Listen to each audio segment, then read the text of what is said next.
menjauhkan diri daripada seseorang yang menyakitkan kamu itu dibenarkan dalam Islam.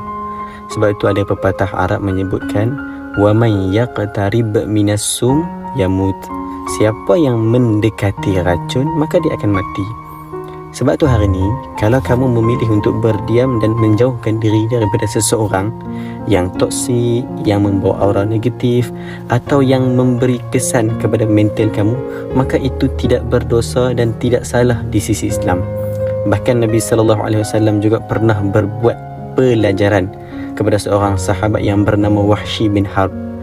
Nabi terima dia masuk Islam, tapi Nabi memilih untuk tidak berjumpa dan melihat muka dia hingga akhir hayat Nabi. Jadi hari ini, kalau kamu memilih jalan ini, maka itu tidak ada masalah dan jangan rasa bersalah.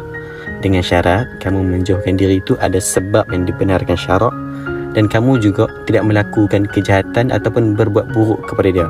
Kamu hanya memilih untuk berdiam dan berlalu pergi.